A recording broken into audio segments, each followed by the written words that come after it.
اور اس واقعے کی نسبت سے سورت کا نام ہے سورۃ المائدہ۔ لیکن آپ حیران ہو جائیں گے، سورۃ المائدہ کی پہلی آیت جو ہے نا، اللہ تعالیٰ نے ایمان والوں کو خصوصی طور پر فرمایا کہ بھئی اے ایمان والو، یا ایھا الذین آمنوا اوفوا بالعقود، یعنی اے ایمان والو تم اپنے عہد و پیمان کی جو نا بھئی پاسداری کرو، عہد و پیمان کو مکمل کیا کرو، اپنے عہد اور معاہدات کا خیال رکھو، یاد رکھو یہ عہد و پیمان کا تعلق چاہے انسانوں سے ہے چاہے اللہ سے ہے، دونوں کو پورا کرنا اچھے اور سچے مسلمان ہونے کے لیے ضروری ہے۔ اللہ تعالیٰ مجھے اور آپ کو اس کی توفیق عطا فرمائے۔ میں دوستو آگے جو نا پھر اللہ تعالیٰ نے 9 چیزوں کے حرام ہونے کو خصوصی طور پر اللہ نے ذکر کیا ہے۔ آیت حرمت علیکم المیتہ والدم ولحم الخنزیر وما اہل لغیر اللہ والمنخنقہ، یہاں سے لے کر آخر تک یہ آیت ہے۔ اس آیت کے اندر 9 چیزوں کو اللہ نے حرام قرار دیا۔ ان میں سب سے پہلے مردار ہے، اس کے بعد بہنے والا خون ہے، اس کے بعد خنزیر کا گوشت ہے، اس کے بعد جو جانور کسی اور کے نام پر ذبح کیا جائے وہ بھی اللہ کے حرام ہے، اور وہ جانور جس کے گلے کو دبا کر مارا جائے، یا جو نہ بھئی کوئی جانور دوسرے جانور کو خود آ کے مار کے سینگ سے اس کو مار دے، یا کوئی جانور گر کر مر جائے، یا کسی ٹکر سے مر جائے، یا کسی تصادم سے کوئی جانور مر جائے، یا درندوں نے اس کو زخمی کر کے مار ڈالا تو ان کا کھانا حرام ہے۔ البتہ اضطراری حالت اس سے بھی اللہ تعالیٰ نے مستثنیٰ کیا ہے کہ میرے بندو اگر کہیں شدید ضرورت ہو تو ان حرام چیزوں میں بقدر ضرورت جان بچانے کے لیے انسان تھوڑا استعمال کر سکتا ہے، اس سے زیادہ کی اجازت نہیں ہے۔ اور اس کے ساتھ ان جو نا بے حرام چیزوں کو بیان کر کے اللہ تعالیٰ نے مجھے اور آپ کو وہ خوبصورت آیت جو عرفات کے میدان میں جمعے کے دن نبی علیہ السلام کے اوپر اللہ نے نازل فرمائی، الیوم اکملت لکم دینکم واتممت علیکم نعمتی ورضیت لکم الاسلام دینا۔ یہ آیت دین کے تکمیل کا اعلان ہے، اللہ کے راضی ہونے کا اعلان ہے۔ عرفات کے میدان میں جمعے کا دن تھا، یوم عرفہ تھا، حضور صلی اللہ علیہ وسلم پر یہ آیت نازل ہوئی اور مسلمانوں کو بشارت دی گئی کہ دین اسلام مکمل ہو چکا، اب اس کے اندر کوئی زیادتی بھی نہیں کر سکتا، اس کے اندر کوئی کمی بھی نہیں کر سکتا، دین مکمل ہو چکا، اس کے اندر زیادتی کرنے والا بھی گمراہی ہے، اس کے اندر کمی کرنے والا بھی گمراہی ہے۔ اللہ تعالیٰ دونوں سے ناراض ہو جائے گا، دین جیسا ملا ہے اسی طرح اس کو رکھنا ضروری ہے۔ اور یہ آیت جب نازل ہوئی تو نبی پاک صلی اللہ علیہ وسلم عرفات میں تھے، اور اس آیت کے نزول کے کچھ ہی دنوں بعد، تقریباً 80-90 دن کے بعد نبی پاک صلی اللہ علیہ وسلم دنیا سے چلے گئے۔ یہ قرآن کی آخری آیات میں شمار ہوتی ہے۔ اور اس کے بعد اللہ تعالیٰ نے فرمایا کہ مسلمانوں تمہارے لیے اہل کتاب کا ذبیحہ حلال ہے، لیکن اہل کتاب وہ کہلاتے ہیں، اہل کتاب سے عیسائی بھی مراد ہوتے ہیں، یہودی بھی مراد ہوتے ہیں۔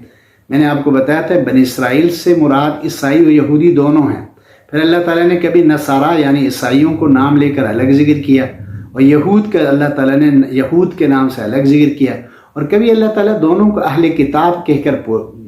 پکارتے ہیں۔ یعنی اہل کتاب سے مراد وہ لوگ جو کسی آسمانی کتاب کے ماننے والے ہیں، اور آسمانی کتابوں میں تورات، انجیل اور زبور ہے، ان کے ماننے والے کے لیے شرط یہ ہے کہ وہ محمد صلی اللہ علیہ وسلم کے اوپر بھی ایمان رکھے، ادب احترام کرے، قرآن کو بھی مانے اور اپنی شریعت کے مطابق عمل کرے۔ تو توقع یہ ہے کہ اللہ تعالیٰ جو نا بھائی ان کے اس عمل پر ناراض نہیں ہوگا، تو ان کے ذبیحہ کو مسلمانوں کے لیے اللہ نے حلال قرار دیا۔ لیکن عام طور پر دیکھا یہ گیا کہ عیسائیوں میں اور یہودیوں میں اللہ تعالیٰ نے خود قرآن میں ان کو کہیں ان کو کافر قرار دیا ہے، کہیں ان کو مشرک قرار دیا ہے۔ جو عیسائی کافر اور مشرک ہیں تو ان کے جو نابے ذبیحہ سے اپنے آپ کو بچانا بہتر ہے، ورنہ اگر وہ آسمانی دین پر ایمان رکھتے ہیں اور آسمانی نبی کو مان کر اور نبی کو مان کر، اس نبی جسم نبی کی وہ کتاب ہے اس کو مان کر اس کی زندگی کو اختیار کرتے ہیں، دوسرے نبیوں کی شان میں گستاخی نہیں کرتے اور آخرت پر ایمان رکھتے ہیں، تو ان کی جو نابے ذبیحہ کو اللہ نے حلال قرار دیا ہے۔ آگے میرے اور آپ کے رب نے وضو کے فرائض کو قرآن کا حصہ بنایا۔ یا ایھا الذین آمنوا اذا قمتم الی الصلاۃ فاغسلوا وجوہکم وایدیکم الی المرافق وامسحوا برؤوسکم وارجلکم الی الکعبین وان کنتم جنبا فاطہروا۔ اس میں اللہ تعالیٰ نے 4 فرض جو نہ بتایا ہے وضو کے لیے۔ میرے بندو، جب تم نماز کے ارادے سے کھڑے ہو جاؤ تو سب سے پہلے اپنے چہروں کو دھونا ہے، پھر اپنے ہاتھوں کو دھونا ہے، پھر اپنے سر کا مسح کرنا ہے، پھر اپنے پاؤں کو ٹخنوں سمیت دھونا ہے۔ یہ وضو کے 4 فرائض ہیں، ان کے بغیر وضو ہوتا ہی نہیں ہے۔ ان کو جو نہ بے توجہ سے مکمل کرنے کی ضرورت ہے۔ اس کے ساتھ ہی اللہ تعالیٰ نے فرمایا اگر کوئی جنبی جنابت کی حالت میں ہے تو اس کے لیے بہت زیادہ صفائی میں مبالغہ کرنے کی ضرورت ہے۔ یعنی غسل تو 4 اعضاء کے دھونے کو کہتے ہیں، لیکن وضو 4 اعضاء کے دھونے کو کہتے ہیں، اور غسل کے لیے پورے بدن کو اچھی طرح سے دھونا، ساتھ کلی بھی کرنا، اور ساتھ جو نہ بے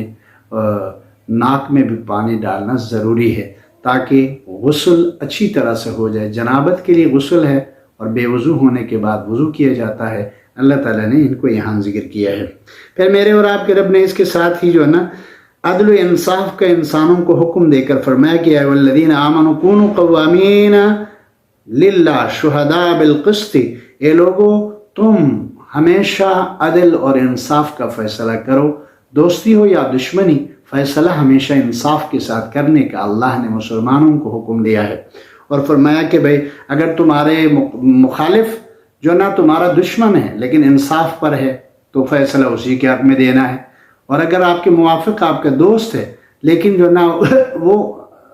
عدالت کے لحاظ سے، فیصلے کے لحاظ سے صحیح نہیں تو اس کے خلاف فیصلہ دیا جائے۔ یعنی دوستی اور دشمنی کی بنیاد پر نہیں، انسانیت کی بنیاد پر عدل اور انصاف کو قائم کرنے کا اللہ تعالیٰ نے حکم دیا ہے۔ پھر آگے ایک آیت میں اللہ تعالیٰ نے فرمایا یہودی اور عیسائی یہ سمجھتے تھے کہ بھئی دنیا میں ہم جیسے کوئی لوگ نہیں، ہم اللہ کے محبوب بھی ہیں، ہم اللہ کے بیٹے بھی ہیں۔ اللہ نے اس کی تردید کی، فرمایا کہ جو اللہ پر ایمان رکھے اور نیک عمل کا راستہ کرے وہی اللہ کے ہاں معتبر ہے۔ کسی نبی کے بیٹے ہونا، کسی نبی کی اولاد ہونا اللہ کے ہاں معتبر اور اچھا ہونے کے لیے کافی نہیں۔ پھر اللہ تعالیٰ نے حابیل اور قابیل کے واقعے کو یہاں ذکر کیا ہے۔ حضرت آدم علیہ السلام کے ایک بیٹے کا نام حابیل ہے، ایک بیٹے کا نام قابیل ہے۔ اس زمانے میں اللہ تعالیٰ نے انسانوں کو جو نہ بے پھیلانے کے لیے حضرت اما حوا علیہ السلام سے جو نہ ہر پیدائش پر ایک بچہ اور ایک بچی پیدا ہوا کرتے تھے، اور جو بچی جس بچے کے ساتھ پیدا ہوتی تھی اس کے ساتھ اس بچے کا نکاح کرنا حرام تھا۔ اگلی بار جو بچے اور بچی پیدا ہوئی تو اس بچی کا نکاح دوسرے حمل کے ساتھ آنے والے بچے کے ساتھ ہوتا تھا۔ لیکن ہوا یہ تھا کہ حابیل کے ساتھ جو بچی آئی وہ صورتاً اتنی خوبصورت نہیں تھی،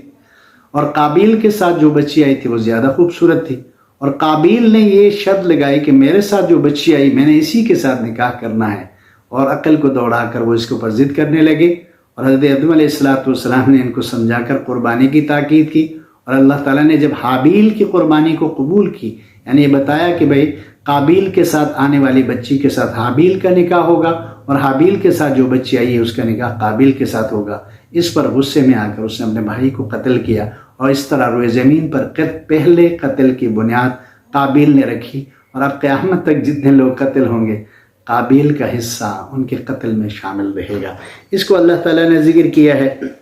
اس کے ساتھ میرے اور آپ کے رب نے جو نا آگے اللہ تعالیٰ نے آگے چور کی سزا کا ذکر کیا ہے، اور اللہ تعالیٰ نے جو نا چور کے بارے میں فرمایا کہ السارق والسارقۃ فاقطعوا ایدیہما،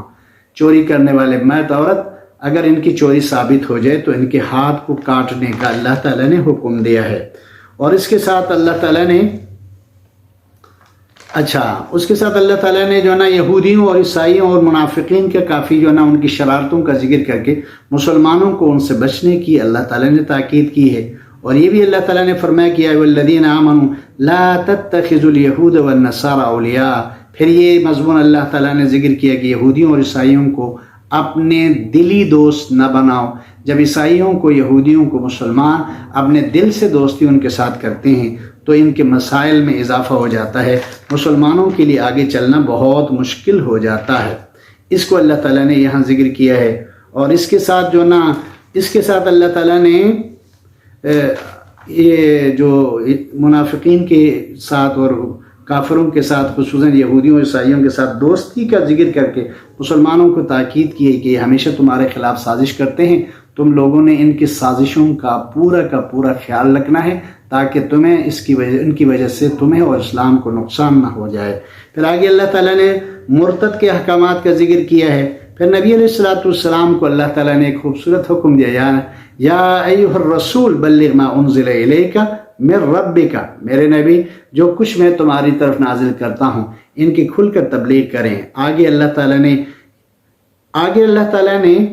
یہودیوں اور عیسائیوں کے بارے میں، منافقین کے بارے میں بات کی ہے، لیکن سب سے آخر میں جا کر سب سے جو آخری آیت ہے، چھٹے پارے کی آخری آیت جو نا، یہ بڑی خوبصورت آیت ہے۔ اللہ تعالیٰ نے یہ عجیب واقعہ بیان کیا ہے، فرمایا کہ یہود اور مشرکین اور نصارہ عیسائی یہ تینوں مسلمانوں کے دشمن ہیں، لیکن اللہ تعالیٰ نے یہودیوں اور مشرکین کی دشمنی کو فرمایا کہ ان کی دشمنی مسلمانوں کے ساتھ زیادہ سخت ہے، البتہ عیسائیوں کی دشمنی مسلمانوں کے بارے میں تھوڑا سا نرم ہے۔ پھر اللہ تعالیٰ نے اس کی وجہ یہ بتائی کہ یہ مشرکین اور یہودی جو نا، یہ اپنے اندر کی نفرت کی وجہ سے زیادہ سخت ہے، البتہ عیسائیوں میں جو لوگ راہب ہیں، اللہ کے اوپر ایمان رکھنے والے، عیسیٰ علیہ السلام کی تعلیمات پر ایمان رکھنے والے لوگ، ان کے دل میں مسلمانوں کے لیے نرم گوشہ ہے۔ اللہ تعالیٰ نے فرمایا لا تجدن اشد الناس عداوۃ للذین آمنوا الیہود والذین اشرکوا ولتجدنهم اقربهم مودۃ للذین آمنوا الذین قالوا انا نصارى۔ اس آخری آیت میں اللہ تعالیٰ نے عیسائیوں کو مسلمانوں کا نرم دشمن قرار دیا، اور مشرکین کو اور یہودیوں کو اللہ تعالیٰ نے مسلمانوں کا سخت ترین دشمن قرار دیا۔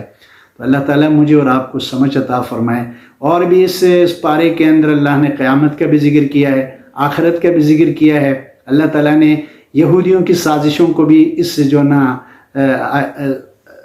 پارے کے اندر کھول کر اللہ تعالیٰ نے بیان کیا ہے،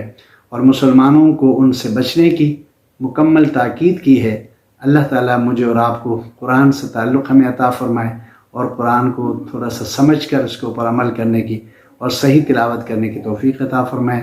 آمین یا رب العالمین۔